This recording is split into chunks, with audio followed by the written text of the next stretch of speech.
For more than half a century, owning a Formula One team was widely regarded as the most sophisticated method ever devised for turning a vast fortune into a modest one. Wealthy aristocrats, eccentric industrialists, and ambitious automotive executives would routinely throw hundreds of millions of dollars into a carbon fiber furnace, chasing a fraction of a second on a Sunday afternoon, only to watch their enterprises collapse into bankruptcy before the next season even began. Entire teams vanished into administration over unpaid fuel bills or missed payrolls. The pit lane was a graveyard of financial ambition, where the passion of ultra-wealthy owners was systematically exploited by the brutal, unyielding physics of an uncapped engineering arms race. Yet today, if you walk into the paddock of any Grand Prix on the planet, you are standing inside one of the most lucrative and exclusive asset bubbles in modern corporate history. The absolute cheapest, least competitive team sitting at the very bottom of the standings is valued at well over $1.5 billion. The elite franchises at the top of the grid command valuations crossing $6.5 billion.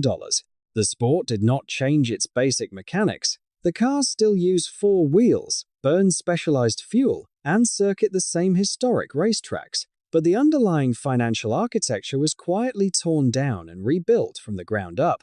To understand how a sport that spent 5 decades operating as a non-profit money pit suddenly morphed into a high-margin private equity darling, you have to look past the glitz of the starting grid and dissect the central mechanism that made it all possible, the cost cap.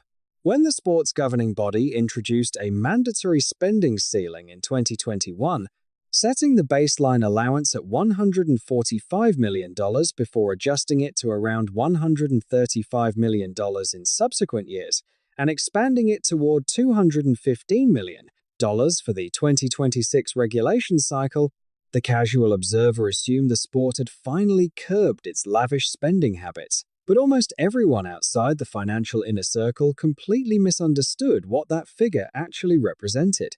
The cost cap is not a team's total operational budget. It is merely an artificial ceiling placed on one specific, highly isolated slice of the enterprise. It covers car design, chassis manufacturing, race weekend trackside operations, and the salaries of the core engineering staff. A massive multi-hundred-million-dollar chunk of what an F1 team actually spends every single year sits completely outside that cap. Driver salaries, which routinely reach $30, $40, or $50 million for elite champions, do not touch the cap. The eye-watering compensation packages for the 3 highest-paid executives in the building do not touch the cap. Marketing campaigns, corporate hospitality suites, luxury travel, legal fees, and the multi-million-dollar power unit supply contracts that independent teams sign with engine manufacturers like Ferrari or Mercedes are all explicitly exempt. When you layer all those uncapped line items back onto the accounting ledger, the real annual burn rate for a competitive team does not hover anywhere near the official cost cap figure. It lands squarely between $250 million and $350 million a year. And that staggering sum must be committed before a single championship point is ever scored. Why does it cost $250 million just to put 2 cars on a starting grid? Because a Formula One car is not produced using traditional industrial manufacturing. There are no automated assembly lines or overseas supplier networks stamping out duplicate components by the tens of thousands. A single F1 chassis is an intricate, handcrafted mosaic of approximately 5,000 bespoke components. Every single part is designed from scratch inside high-performance supercomputers, stress-tested through millions of hours of computational fluid dynamics, simulations, sculpted into physical-scale models for continuous wind tunnel testing, and finally baked under immense pressure inside specialized industrial autoclaves. Nothing on the car can be purchased off the shelf. Every bolt, sensor, and carbon composite panel is a one-off prototype engineered to operate at the absolute limits of physical tolerance. And then comes the logistical tax that most people never consider until they inspect the annual freight bills. Over the course of a single season, every team must move nearly 50 tons of high-tech equipment across 5 continents for more than 20 race weekends. Entire mobile workshops, redundant telemetry servers, custom garage setups, and millions of dollars in delicate spare parts must be continuously packed, shipped, and unpacked. Heavy, non-essential gear travels across oceans via container ships, but the mission-critical components, the upgraded aerodynamic floors, the newly machined suspension arms, the replacement chassis must fly directly on chartered air transport. Transporting air freight at this scale costs a team upwards of $14 million a season, translating to roughly $400 for every single kilogram suspended in the sky. Even though every team on the grid must comply with the exact same cost cap regulations, the structural models sitting underneath their corporate umbrellas could not be more radically different. Consider a lean, minimalist outfit like Haas. They operate with a lean headcount of a few hundred employees. They explicitly refuse to build what they can legally buy. They purchase their gearboxes, suspension layouts, and entire power unit assemblies directly from Ferrari, while outsourcing much of their carbon composite chassis design to third-party specialists like Dallara. It is a streamlined, highly outsourced model designed to minimize capital expenditure and eliminate the need for expensive fixed infrastructure. Now compare that lean structure to a factory giant like Mercedes. Their primary UK facility in Brackley employs well over 800 specialized engineers, aerodynamicists, software developers, and machinists under a single roof. In recent years, that single operational hub generated a total corporate turnover approaching $850 million. They do not outsource. They design, machine, test, and fabricate virtually every structural component in-house, maintaining total control over their supply chain and technological evolution. And then there is the mechanical tax that separates the true factory constructors from the customer teams. If an organization does not possess the immense capital, technical infrastructure, and foundry facilities required to design and build its own hybrid power unit, a category that includes independent outfits like Williams, Haas, and Alpine, they are forced to lease engines from a manufacturer like Ferrari, Mercedes, or Honda. A customer engine supply deal is capped by regulation at approximately $16 million a season. That check must be written and cashed regardless of whether the team finishes on the podium or suffers a double-engine blow-up on the opening lap. It is an immovable annual rent payment for the single most complex, technologically advanced mechanical system on the vehicle. So, when an enterprise carries massive fixed operating costs that are largely immune to the skill of the drivers or the weather conditions on Sunday, a fundamental question emerges. Where does the cash actually come from to fuel this $250 million annual burn rate?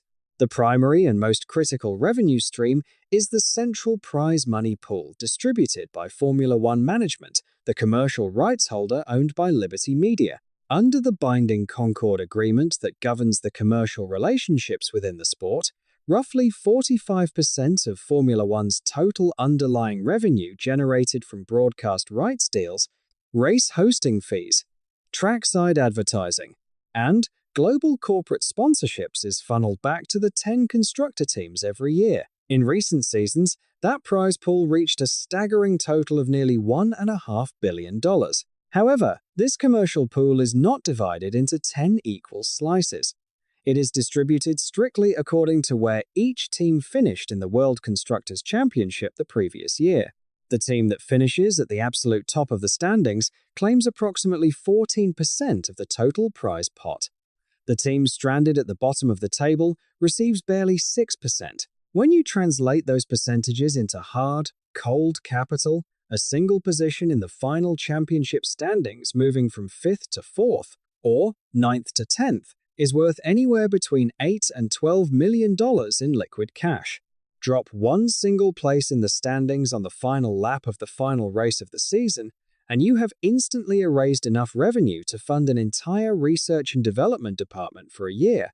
The second core revenue stream is commercial corporate sponsorship. We are not talking about small sticker placements on a rear wing. We are talking about massive, multi-year title partnerships worth tens of millions of dollars annually. Red Bull's landmark partnership with the technology giant Oracle was reported to be worth roughly $500 million over 5 years. Aston Martin's multi-year deal with the Saudi state energy company Aramco occupies a similarly lucrative tier. For the premier teams, these major corporate partnerships bring in $50 to $100 million every single year. And crucial to financial stability, unlike prize money, sponsorship payments do not fluctuate wildly based on a bad pit stop or an unexpected engine failure on Sunday. They represent guaranteed, predictable revenue that forms the defensive floor of the balance sheet. The third revenue stream is direct corporate funding from a parent automotive manufacturer. Entities like Mercedes, Ferrari, and Renault, Alpine receive direct capital injections from their road car parent companies because the Formula One program doubles as a high-octane global marketing billboard and a live technology laboratory. Independent teams that lack a corporate parent do not enjoy this safety net. They must cover every dollar of their budget through pure commercial sponsorship and championship prize money. Finally, the top teams have quietly built high-margin subsidiary businesses that extract commercial value from their excess engineering capacity. Teams routinely rent out their advanced wind tunnels and supercomputing clusters to aerospace firms, defense contractors, and maritime racing syndicates. Mercedes, for instance, deployed its elite engineering division to handle advanced aerodynamic consulting for an America's Cup sailing team. Add to that global merchandise licensing, official video game rights, and high-end Paddock Club corporate hospitality packages that sell for tens of thousands of dollars per guest per weekend, and you begin to see how a top-tier team constructs a diversified defensive moat. A sophisticated team does not rely solely on winning races to survive. It constructs a balanced portfolio of income where the volatile, performance-dependent slice of prize money cannot sink the underlying company if the car turns out to be a slow, uncompetitive dog for an entire season. Yet, even if every team is drawing from those same 4 revenue streams, the actual cash landing in their respective bank accounts remains wildly, almost absurdly unequal. To understand why, you have to examine the secret commercial side deals that were negotiated decades ago behind closed doors. For most of the sport's modern history, the Concord Agreements contained quiet structural carve-outs that had absolutely nothing to do with track performance or lap times. Ferrari, as the only constructor to have competed in every single season of the World Championship since its inception in 1950, possesses a unique, permanent advantage. To ensure the Italian brand never abandoned the sport to form a breakaway series, the commercial rights holders granted Ferrari a guaranteed, flat-rate bonus. That legacy payment, widely reported to be around 5% of the entire commercial prize pool, is paid out every single year, simply for showing up at the track. In a recent season, that single structural bonus handed Ferrari an estimated $63 million before a single engine was turned on. When you stack additional historical bonuses on top of that, bonuses tied to past championship success, Ferrari's total payout from the commercial holder in one recent season reportedly reached roughly $278 million. That year, Ferrari finished 4th in the actual constructors' standings. The team that won the championship, McLaren, took home roughly $166 million. The team that finished 4th out earned the team that came first by more than $100 million.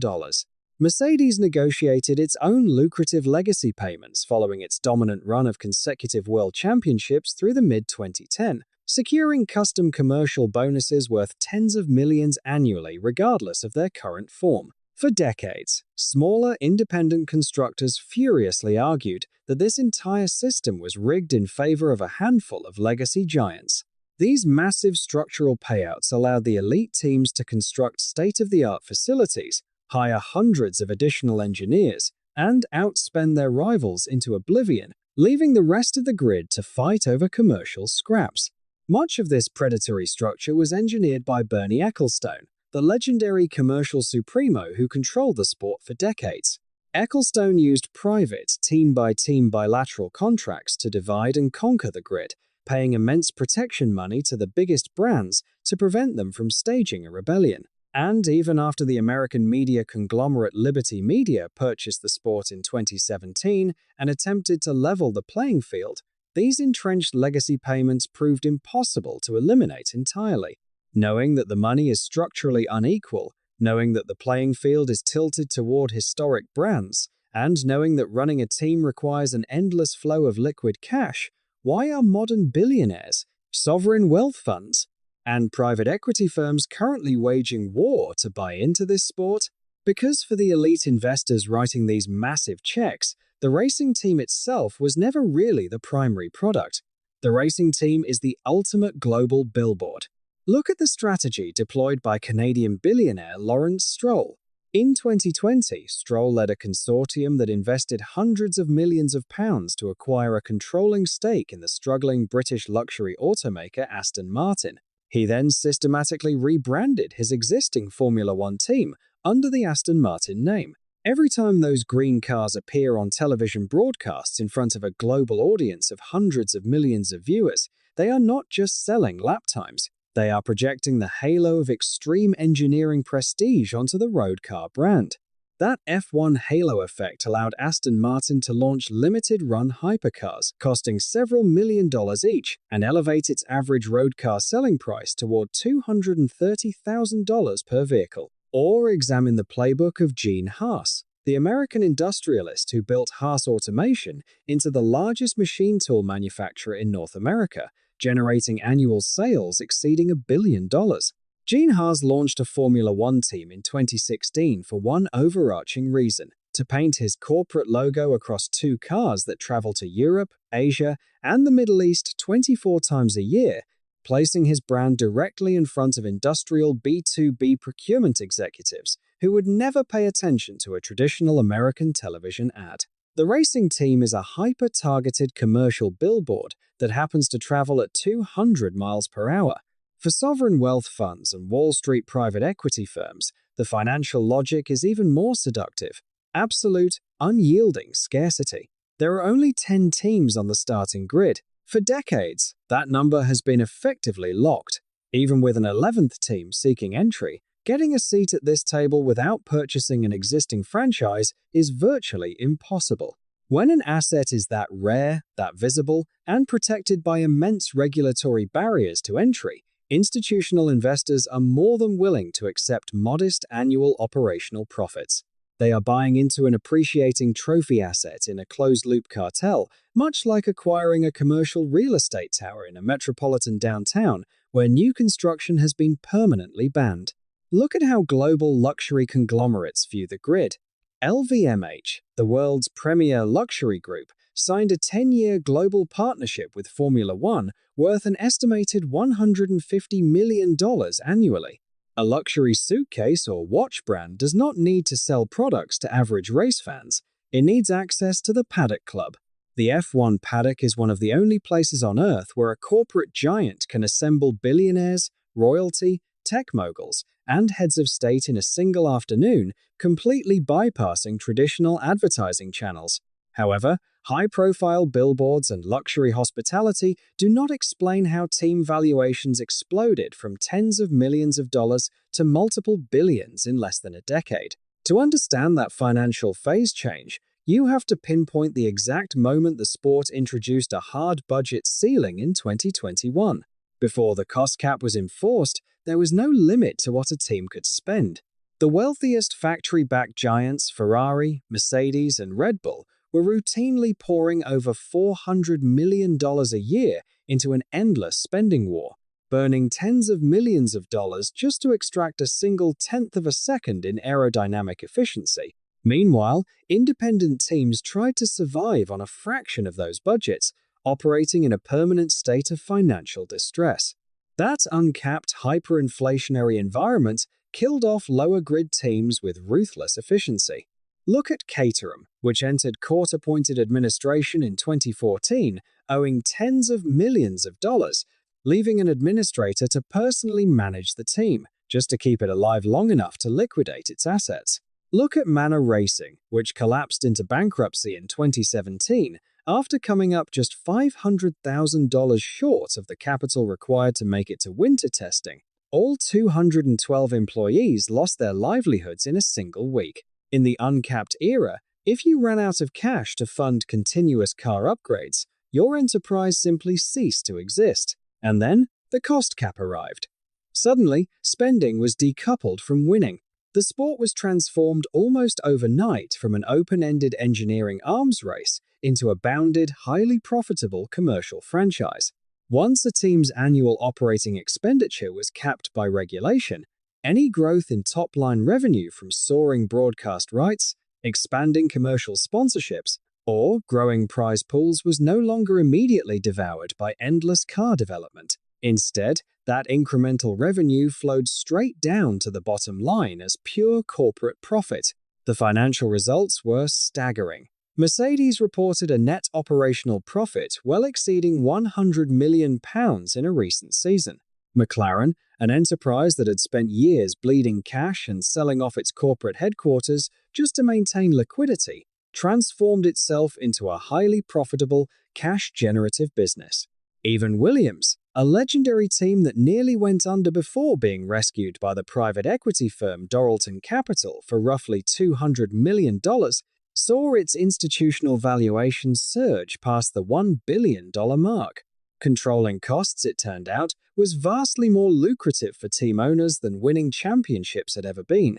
Yet, despite hundreds of millions of dollars in private equity valuation and pristine balance sheets, this remains a sport built entirely around precision engineering at the absolute edge of physical laws. And that means an entire team's annual financial performance can still be ruined by a mechanical component no larger than a coin. During a modern Formula One pit stop, a team of 20 mechanics aims to remove and refit 4 wheels in under 2 seconds.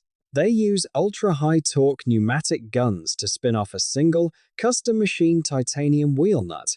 At the Monaco Grand Prix in 2021, Valtteri Bottas pulled into the Mercedes pit box while running comfortably in second place. As the front right mechanic applied the pneumatic gun, the socket was not seated perfectly square against the titanium nut. In that tiny fraction of a second, the immense rotational torque of the gun stripped the driving splines completely off the metal, rounding the wheel nut against the axle casing so smoothly that the wheel became permanently fused to the car.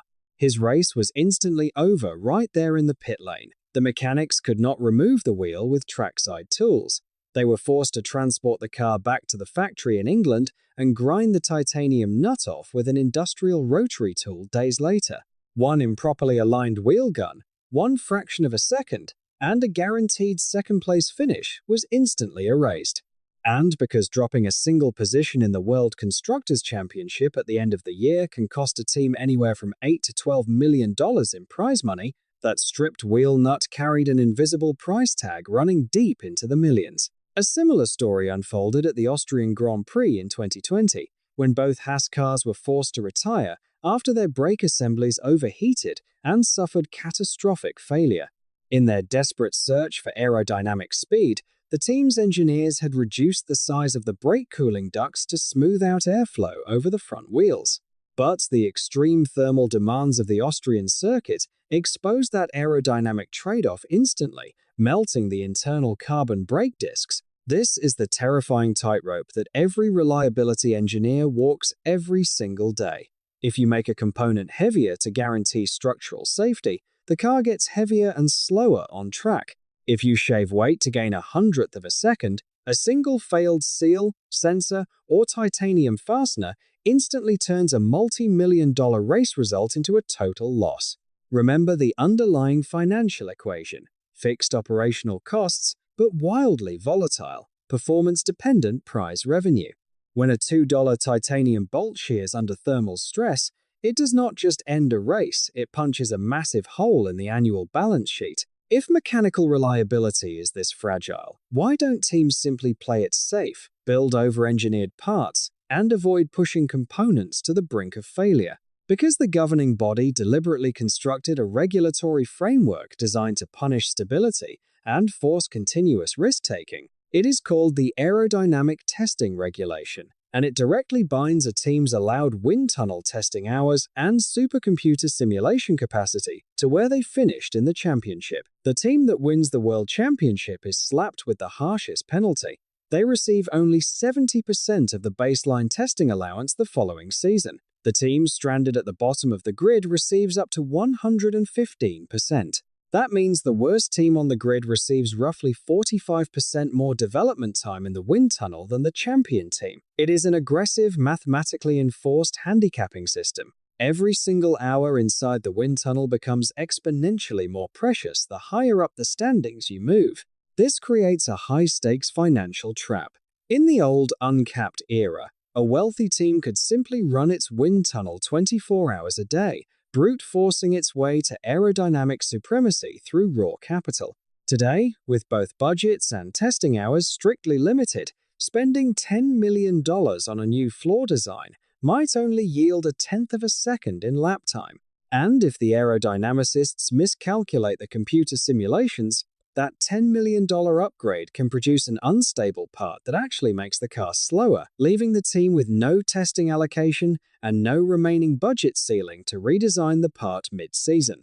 This tight balance explains why the entire paddock lost its mind in October of 2022, when the FIA published the results of its first formal audit of the cost cap covering the 2021 season. The governing body announced that Red Bull Racing had committed a procedural and minor financial overspend. The official figure showed an overspend of roughly $2 million against a cap ceiling of approximately $188 million, a breach of just over 1.5%.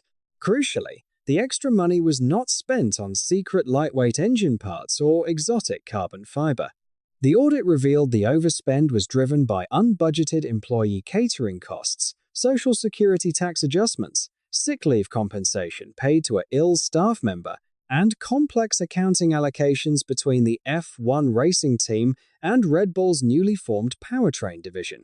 It looked like a dry, bureaucratic accounting error rather than intentional cheating. Subrival team principals flatly rejected that narrative. Competitors publicly argued that any extra spending, regardless of whether it was categorized as staff catering or tax credits, freed up $2 million elsewhere in the corporate budget that could be funneled straight into aerodynamic development. A couple of $1 million, rivals pointed out, was enough to fund 2 major aerodynamic floor upgrades that could decide a championship. Red Bull opted to sign an accepted breach agreement rather than fight the FIA in tribunal. The penalties were severe: a $7 million cash fine paid directly to the governing body, and a further 10% reduction in their already restricted wind tunnel and simulation allowance for the following 12 months, dropping their total development time to just 63% of the baseline. That landmark case confirmed a strange new reality for corporate motorsport. In this modern era, an unexpectedly high staff catering bill or a misfiled tax deduction in an accounting office can directly alter who wins on the racetrack the following season. To fully grasp how team ownership was transformed into one of the most coveted asset classes in global sports, you have to look back to late 2008. During the height of the global financial crisis, the Japanese automotive giant Honda abruptly pulled out of Formula One, abandoning its massive factory in England.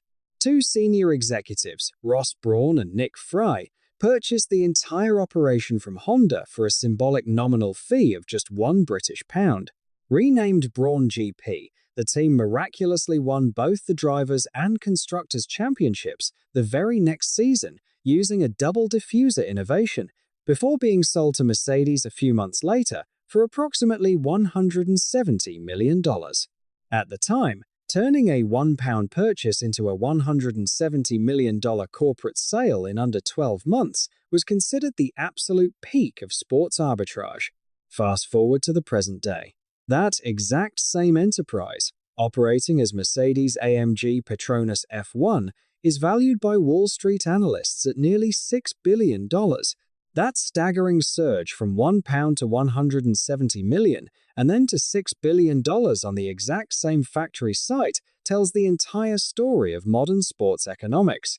3 powerful macro forces drove this unprecedented asset inflation. First, Liberty Media rebuilt the sport's global fan base from scratch after acquiring the commercial rights in 2017. They embraced digital streaming, aggressively expanded into the North American market, and greenlit a behind-the-scenes documentary series that humanized engineers and team principals, turning anonymous corporate executives into recognizable media personalities for millions of young, affluent fans. Second, absolute artificial scarcity. The 10 grid slots remain firmly locked. Buying an existing team is virtually the only way for a luxury brand, sovereign wealth fund, or billionaire to secure entry. When supply is fixed at 10 units and global corporate demand explodes, asset prices rise exponentially. Third, and most importantly, the cost cap severed the historical link between poor on-track performance and corporate insolvency. In the past, if a team spent 3 years finishing mid-pack, its sponsorship revenue dried up, its balance sheet collapsed, and the owner was forced into liquidation.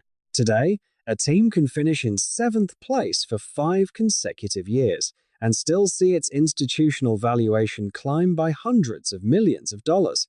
Investors are no longer valuing an unstable racing team. They are buying a non-dilutable share in a global media cartel.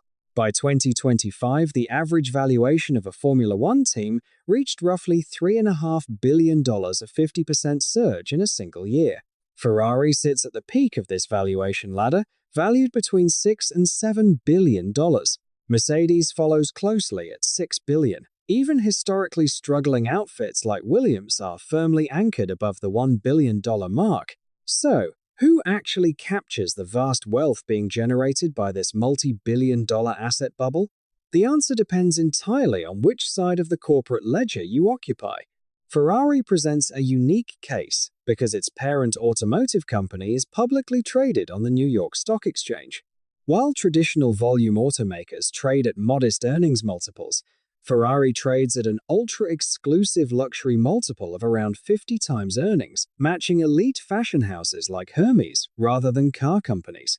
That luxury premium exists almost entirely because the Formula One racing team projects an aura of extreme exclusivity, allowing Ferrari to limit road car production to fewer than 14,000 vehicles a season while commanding astronomical profit margins. Private equity investors capture wealth through equity appreciation, realizing massive capital gains when they sell minority stakes.